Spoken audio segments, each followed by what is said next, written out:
I need this keyboard.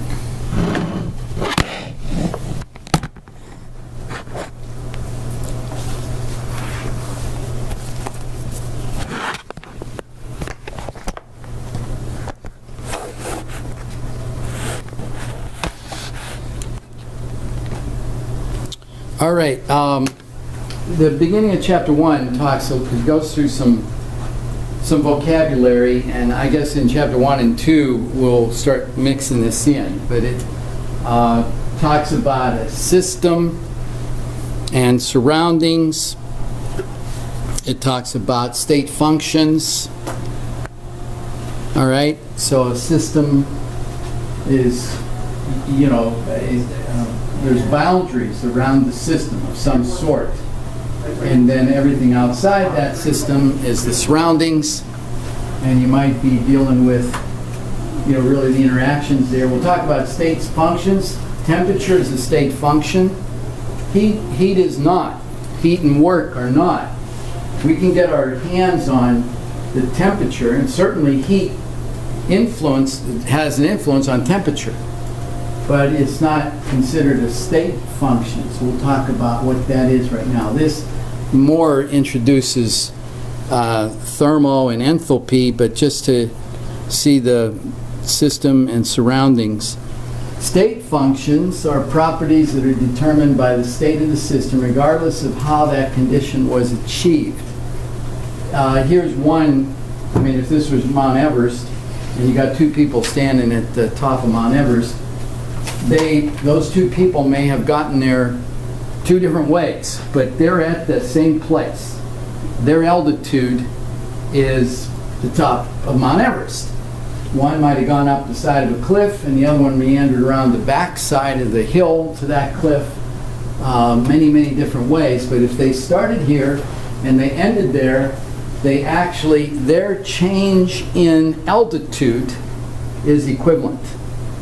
All right? So we looked at that, like their altitude. We're on the second floor of Riley here, and we got here different ways. Some of you may have taken the elevator, some of you went down to the tunnel and walked up to here, and some of you parked your car and walked in here, but we're all at the same altitude right there. That's our state. It doesn't, I don't say it doesn't matter, but it's, in terms of altitude, it's irrelevant if we start talking about it, how we got here. This is where we are. All right, so that's the state function. So energy, pressure, volume, temperature, the amount of the gas, those are things that we can measure and say this is the condition of this material right here.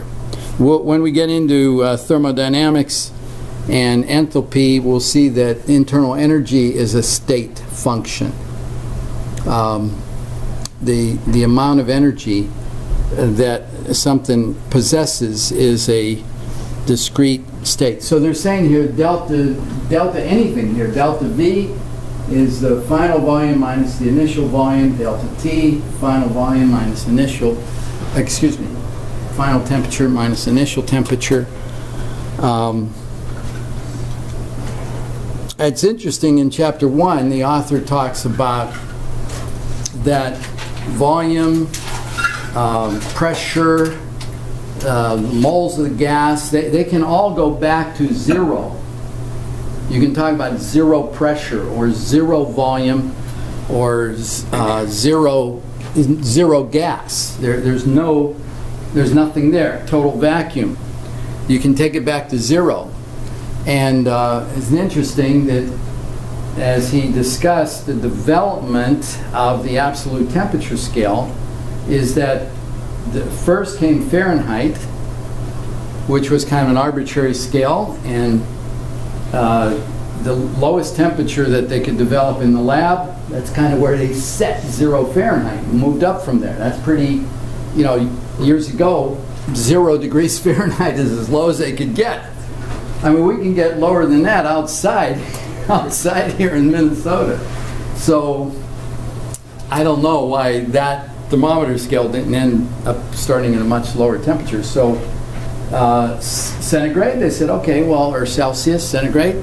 Let's reference it off of properties of water. That had a little bit more scientific basis. But neither one of those had a absolute zero. And you think about it, you think, man, things could get hotter than anything. Can they get infinitely hot? There doesn't seem to be any limit on how hot they can get, but there is a limit on how cold they can get. And so then this Kelvin or absolute temperature scale came up, so that now you got pressure, volume, the amount of the gas, and now even temperature that you can take all the way back to zero. You start from zero with absolute or Kelvin temperature. And now the change in temperature can be on that kind of a scale. If you start from one temperature in Kelvin to another, you have a very clear difference and a scale to measure that change. All right, some of the two of the assumptions that are going into the ideal gas law, two clear assumptions, and van der Waals equation starts addressing those, is number one, or not assumed, but it's taken that the gas itself has no volume, that the gas particles themselves have zero volume. So we were saying in the kinetic molecular theory that the size of the particles relative to the distances between them are very large, but the actual particles, whether it be atoms or molecules, are considered to be just kind of points that have no volume. And that's not true. The gas, the atom or the molecule, although it has a very tiny volume, has some discrete volume. That was one of the assumptions. The bigger one is that these particles are kind of like hockey pucks on an ice rink, that when they slam into each other, there's absolutely no attraction. They bounce off of each other with perfect conservation of energy or momentum in those collisions. Or air hockey. And probably the air hockey table is a really good one, because those discs, I mean, they slam into each other, and you can see one might stop and the other one goes off real fast, but there's a conservation of momentum. That's the way the gas particles are bouncing into each other. But the ideal gas law is saying there's no interaction between the gas particles. There's no attraction, there's no repulsion, there's no loss of energy, total conservation of energy. Well, van der Waals started addressing that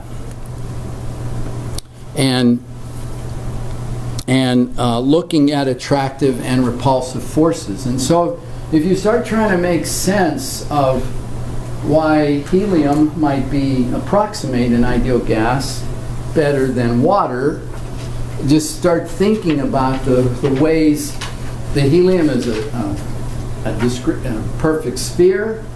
It's got 4 protons, 4 electrons going around it. It's fairly uniform in its whole. There's no real dielectric moment around it, but the water molecule isn't. You got a polar covalent bond there. You have a negative end of the molecule, a positive end to the bonds there, and there you've got strong hydrogen bonding in water. Now, if you take it up as a steam and you have those water molecules bouncing into each other, there is the opportunity for them to hit in such a way that the hydrogen is oriented towards the oxygen and the oxygen is oriented towards the hydrogen, and they're not going to just stick together, but they're going to be a little sticky. There's going to be an attraction that occurs, absorbs a little bit of energy, and then they move off in their direction. So they're still a steam, they're still acting like a gas, but not like a helium atom. Okay? So this is what's happening with van der Waals. In chapter 1, you're going to see also this equation where they talk about, if you think in terms of the molar volume of the gas. The Z is the compressibility factor.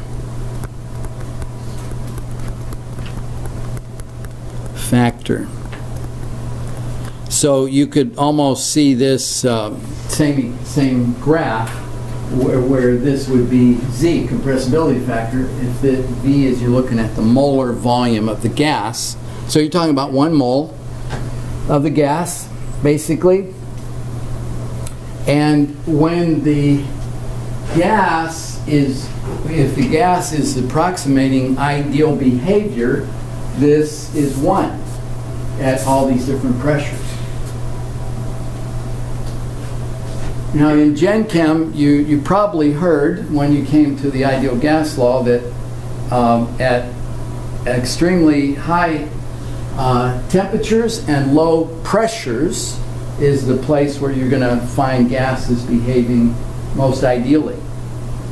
Take steam for a minute.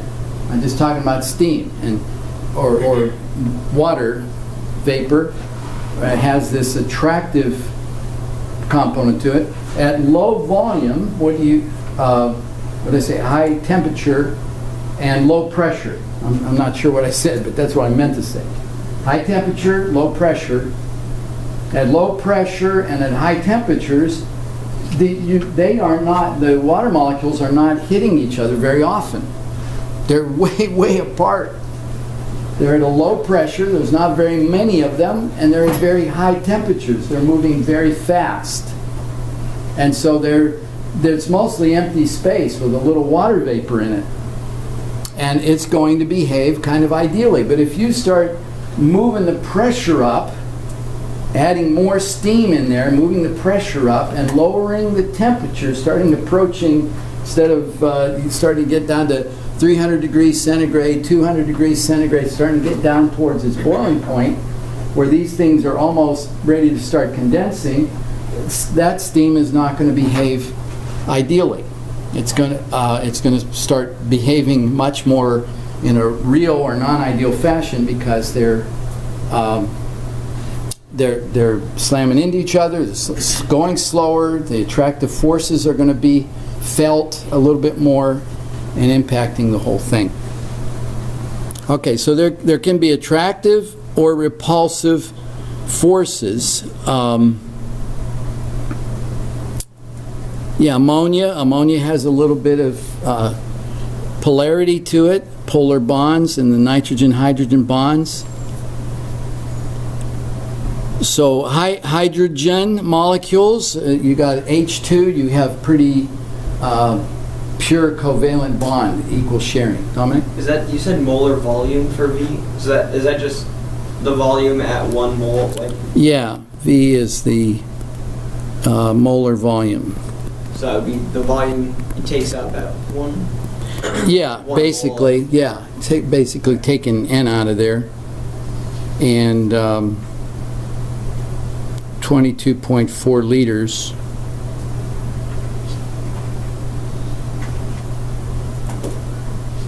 .41 or whatever it is, to more significant figures. So yeah, this is a compressibility factor. We don't feel like you need to get bogged down in that. The author goes through using Z and developing some more equations to get this.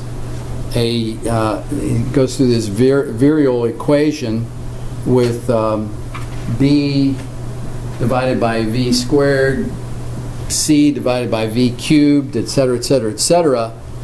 I think the main value of that portion of chapter 1 is to then bring it up and compare it to van der Waals equation and develop some relationships between that mathematical treatment of it and van der Waals treatment of it, and you get an intersection when you get down to Boyle's temperature and things like that.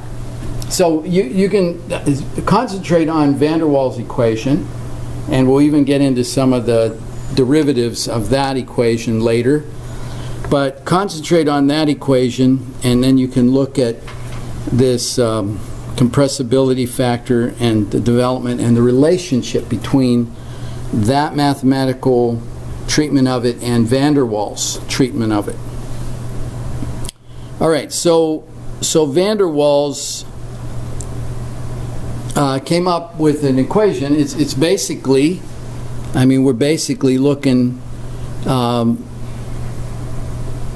so effective molecular forces, we've got this gas particle getting ready to slam into the side of the container, and there can be other forces impacting that, attraction to other gas molecules around it, or repulsion, that's going to affect the its momentum in hitting that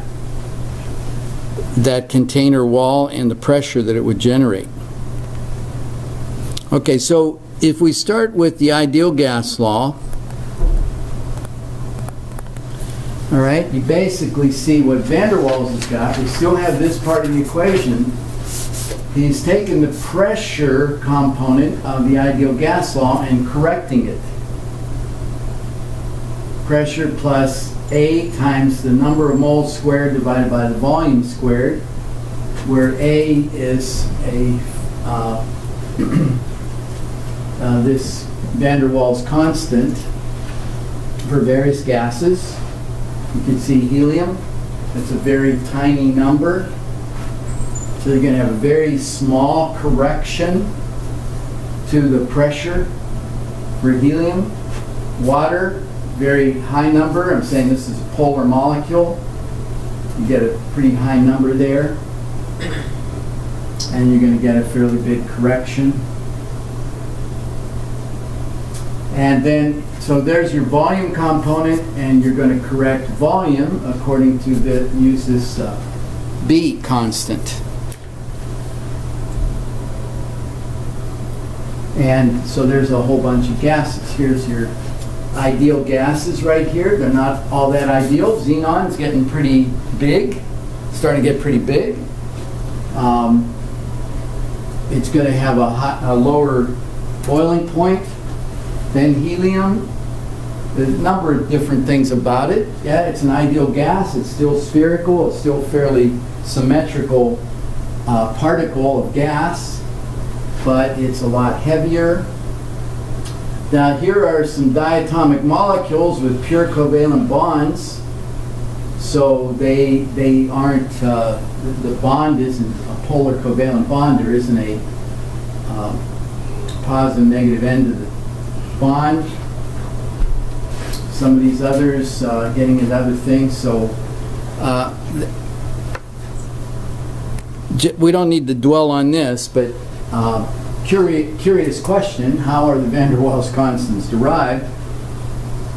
They're derived from the critical point of the fluid, the pressure and temperature of the fluid at which the liquid state cannot be differentiated from the gaseous state, the critical point.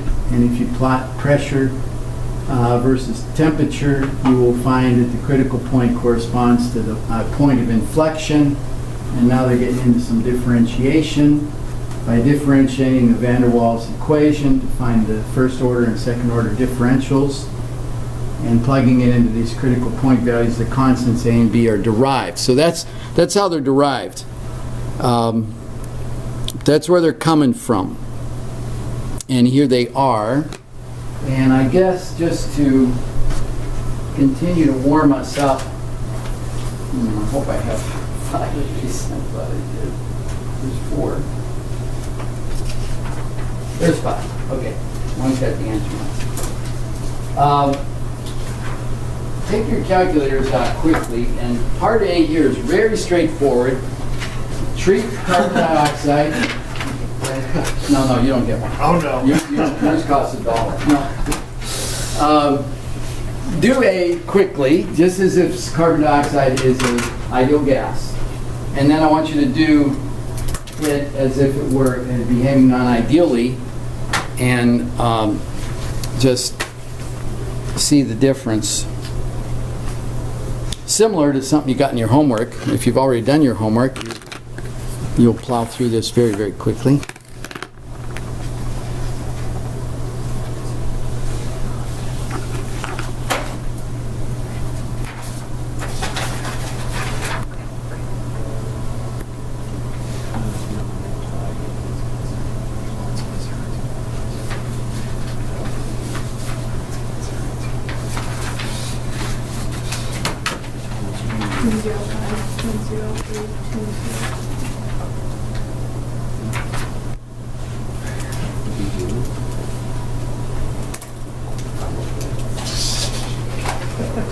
This will also be a way of checking to see if I got the right answer.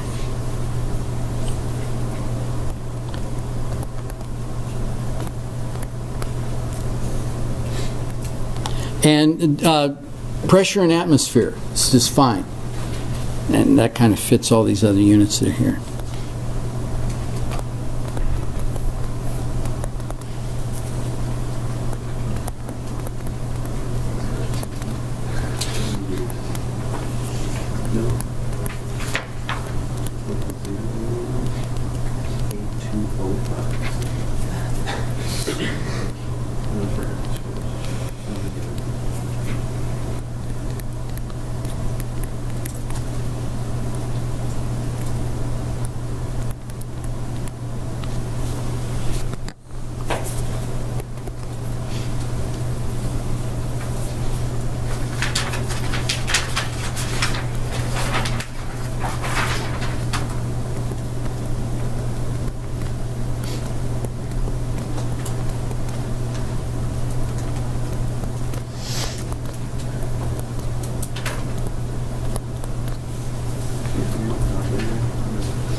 Tell me when you got A done.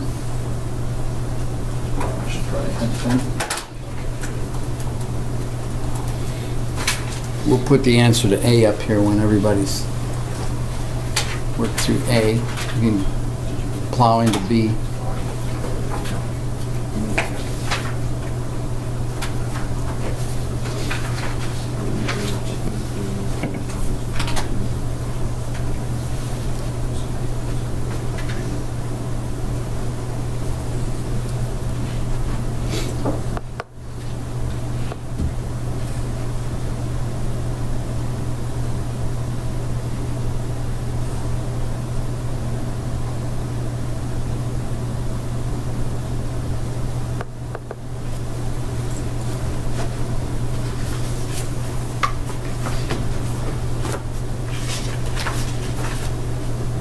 So can you just, if you're looking for the corrected pressure, can you just put the ideal pressure that it would be here? In solver, do you always have to go through the equation? I'm just, because this kind of seems like it could get you the new pressure if you just plugged in. Well, that's a good question, but no, I think you have to go through. Well, I guess I can test it. Yeah, I think you have to go through it all, Dominic. It's a lot of factoring. Yeah. Like, since it says corrected pressure underneath, could you just put the ideal pressure in here and solve for corrected pressure that way? But I don't know. I guess we'll find out. That's true. Yeah, So what would you be solving towards actually? Here, are we done with A? What do we have for A? 18.5 atmospheres. On B, and just as you kind of jump into it, since it's saying what is the pressure, it's always good to rearrange the equation in terms of what you're trying to calculate. So rearrange van der Waals' equation as P equals what? So we're solving for the P specifically, not the corrected pressure in total. Yeah, solve for P. What would be the pressure of CO2 under these conditions? Not how much it differs from the ideal pressure, but what would be the pressure? Now treating it as a non-ideal gas.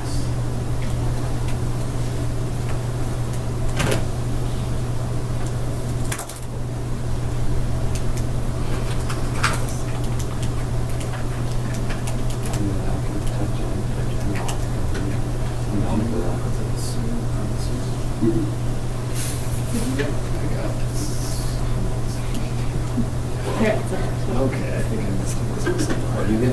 at 17. Ooh. I almost got 18. I got Tell you what, is somebody 14. want to, somebody wanted to, yeah, there you go, right there. Right, there we go. We'll have that right in the middle of our equation. Rearrange that equation to P equals what? Do you want the steps or you just want me to write it down? Not the answer, just rearrange the equation. Rearrange that equation. Values. Alright. Yeah. In other words, don't plug any numbers into it. The way I like to solve problems, the way I wouldn't mind seeing you answer your problems, is start with the guiding equation, rearrange the equation in terms of what you're trying to calculate, and then plug everything into that equation.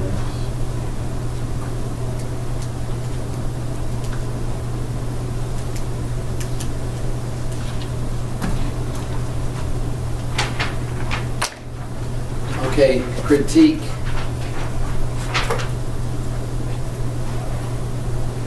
So you got it? Oh, wait. These were from the second. Did I write it down wrong on my paper? Oh, I wrote it down wrong on my paper. Okay. So I had my original equation wrong. Hey, I do this. We all do this, and this is what ends up being. You know, this is the fly in the ointment, where you just a minor little change and you get the wrong answer. Okay.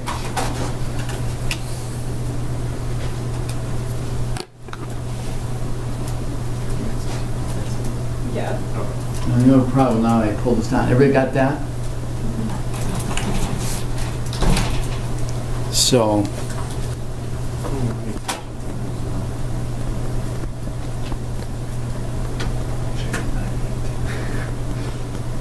Ooh, you did it wrong. That's because you used 821, and I used 8205. That was more right. Fine, but actually it's 8205. What do you think? 17.97. What'd you get? But I didn't put it in this equation, I just did it. Oh. But I should probably put it in this one. Yeah. It should. For this problem, consider that 450 degrees K is 450 K with so three significant figures. That's all I'm saying. And usually I will try to get that in there. Yeah, answer to 3 sig figs.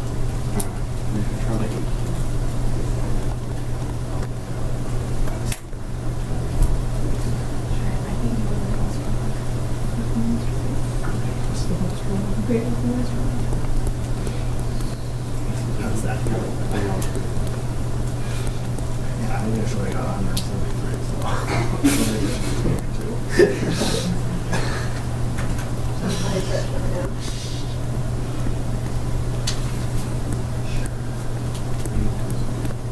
And now that you got your answer, check your units. Hopefully you did that already, but check your units to see that everything is coming out all right.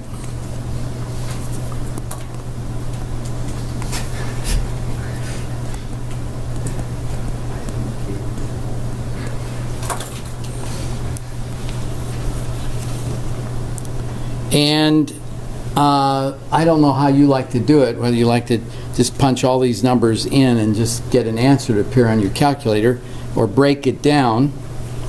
If you broke it down, I got something like this for this factor, and I got something like this for that factor. You do it all in one fell swoop? Okay. I got those two.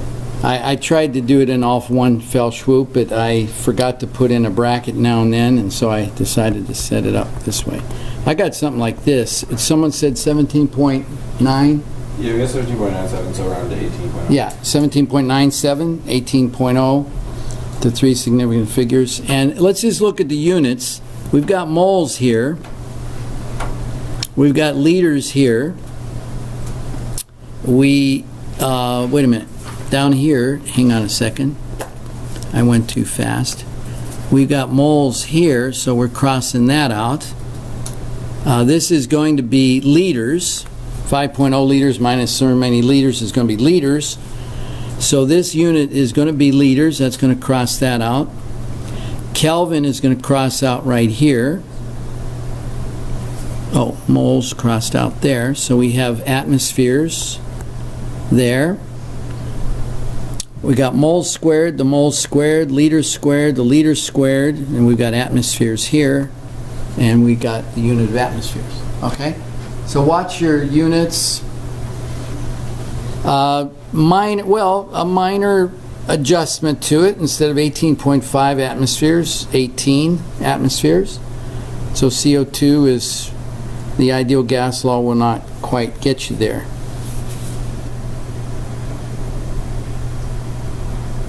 Yeah, and everything in this problem basically has three significant figures. Some of the factors have four significant figures, but most of the other days, three significant figures.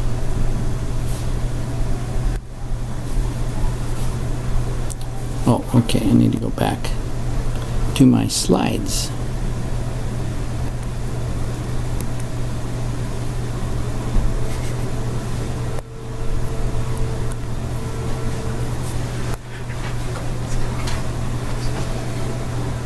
All right, this was basically this problem. I had it on these two slides as well. All right, calculus.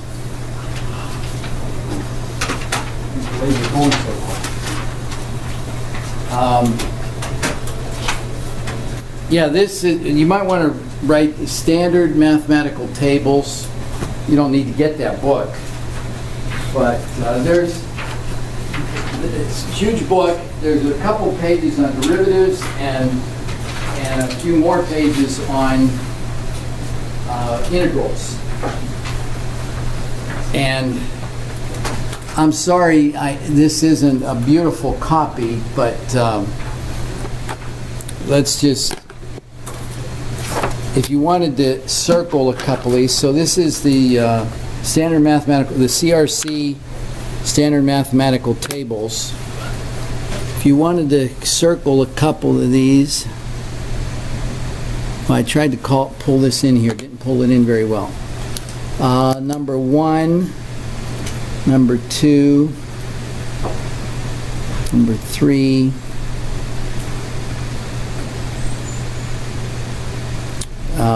number critical one, a fairly critical one is number 8, and number 10. If you start looking at some of the derivatives that they're working with in chapter 1, you'll probably come across all those. I probably have skipped, well, 4, 5, and 6 or 7, a couple of those in there too. But so number 1, basically, notice it's saying A, C, N, those represent fixed real numbers. So the change in A with respect to X is 0. A is a constant. So any constant, the derivative of the constant with respect to X is going to be 0. Not going to change. It's going to be a constant.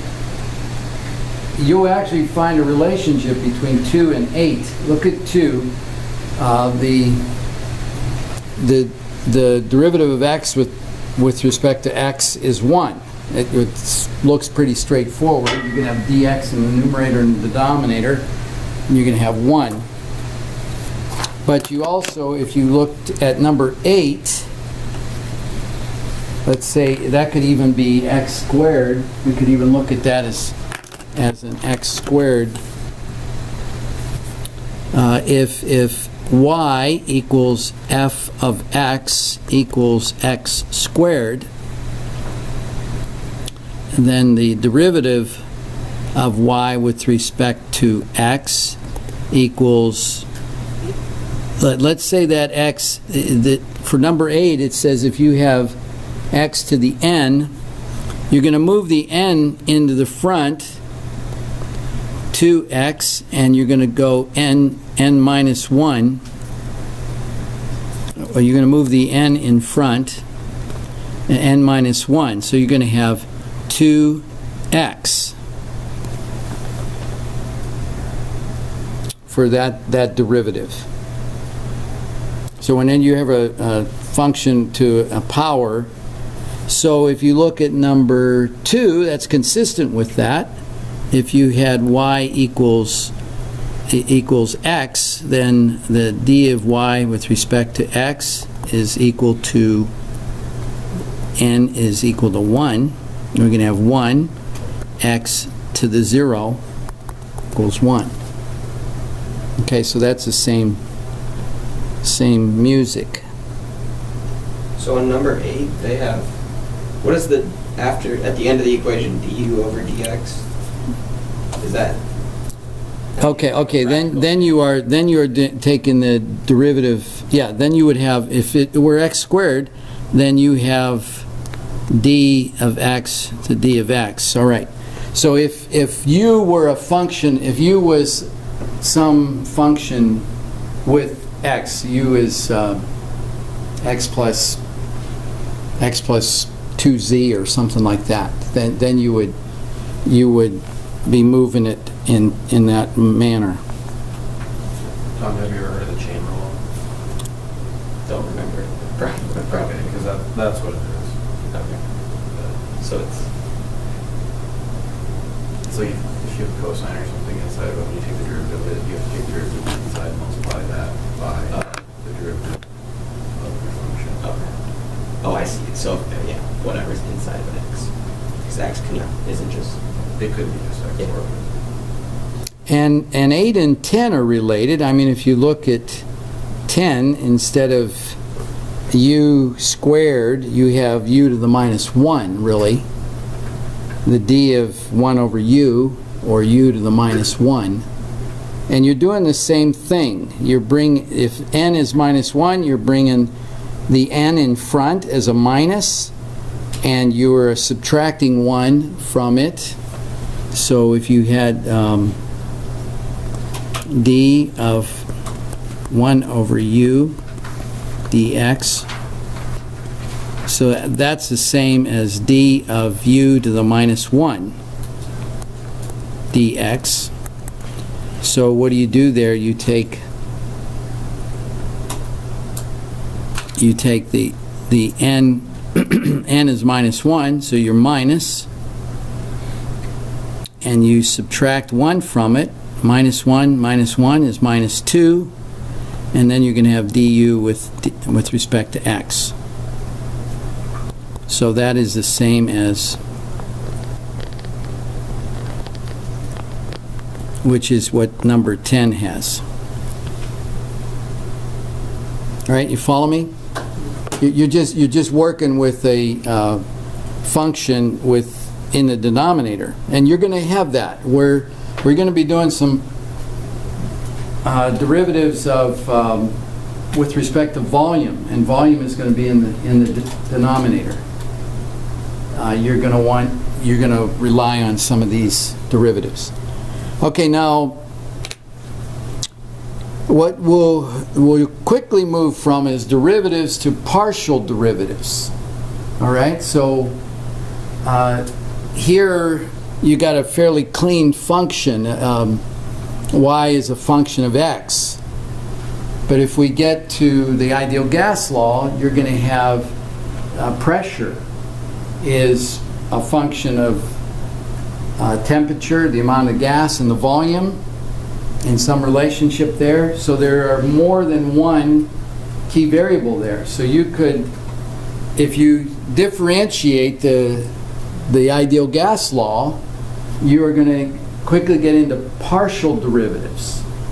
And so a regular derivative, or a simple derivative, we're using d, and a partial derivative, whatever that is, partial derivative sign, are the So it may be the partial derivative of pressure with respect to temperature, and it's going to be holding volume and the amount of the gas as a constant.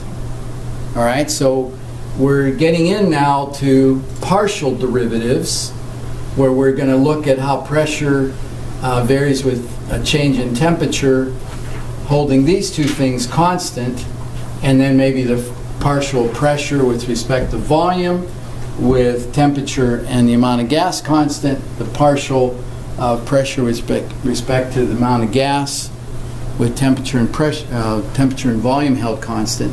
And so then you can break the thing up into 3 different partial derivatives to get your complete derivative, your full derivative of that function. So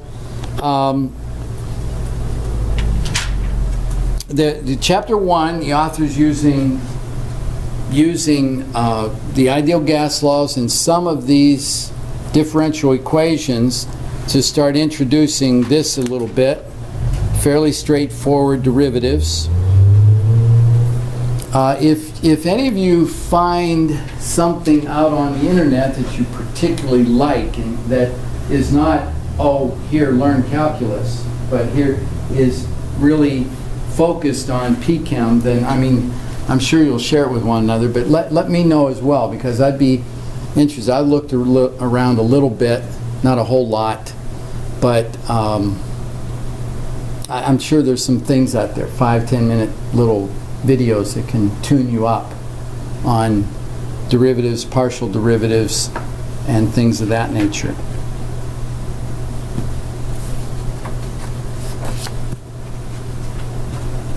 Okay. So start wading into it and getting a little bit more familiar with it using the chapter 1. And chapter 1 isn't very long, but you can dig into some of the examples there and look how they're using the calculus and partial derivatives to work down through some problems.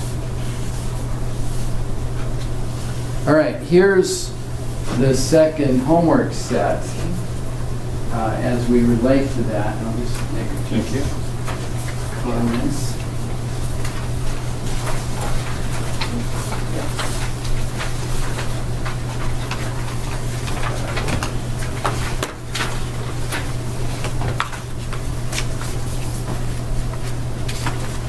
Let's see, where did I put my...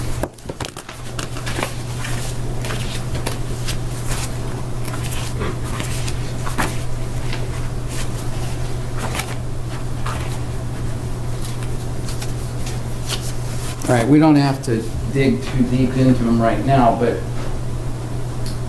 problem 1 is we're talking about 1 mole of gas. So we're taking van der Waals equation, and you can see n is dropping out of the equation because we're n equals 1. So we have, it looks like the van der Waals equation with an n missing, and it's a little bit easier to differentiate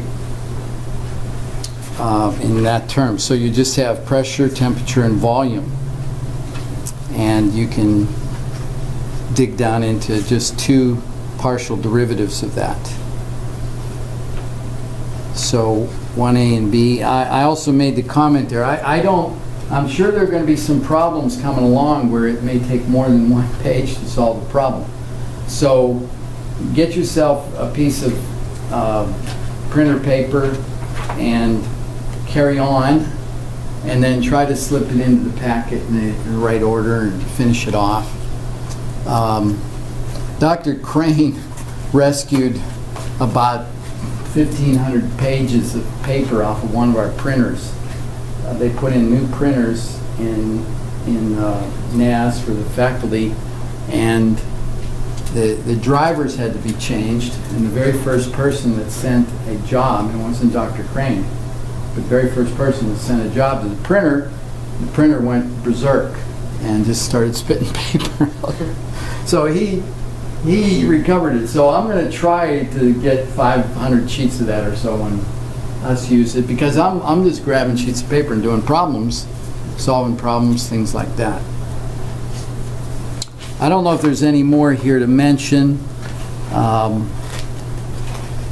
Any comments on this? Two of the problems are, problem 14 and 17 at the end of the chapter. That's the two last problems.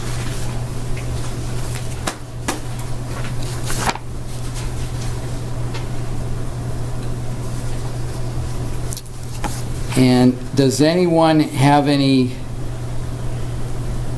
questions on problem 1A, set 1A, before you head off? And I mean, some of you may have finished it, some of you may hopefully looked over it enough to see I kind of know the path, or some of you may have looked at it and said, I don't know where to go with this. I would like you to try to complete it by Wednesday. If you run into a brick wall, send me a note and say, can I see you Wednesday morning? Or something like that. All right? Because I'll probably come in at 9:30 Wednesday morning. Yeah, Dominic, do you have a question? Number 3,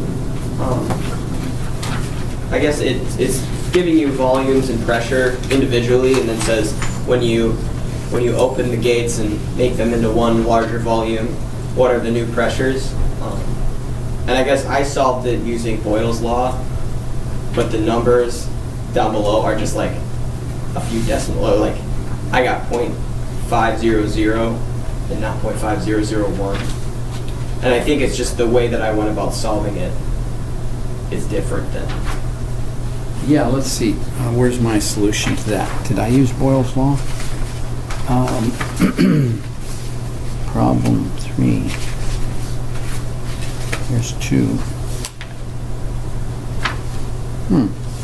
Okay, I got most of the answers right here, but not that one. It's on another, floating around on another sheet of paper somewhere. What did I do? Boyle's law. Yeah, these volumes, they're in these separate containers, but you're opening them up again, and the assumption is that the total volume is going to be the volume of all those containers. You got volume, you got pressure. Yeah, that seems pretty well. You got temperature. Oh, temperature's remaining constant. Yeah, everything else is constant. Yeah, temperature's remaining constant. So it does sound like going after it with Boyle's law is a reasonable way to do it. Okay. And it just may be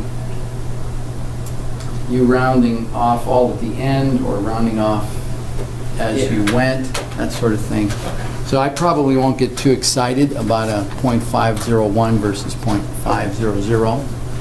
If you come out with something like 0.439, you probably aren't on the right track. Okay? And the one that I thought, problem 4 is the one that we were doing something similar in class on Wednesday.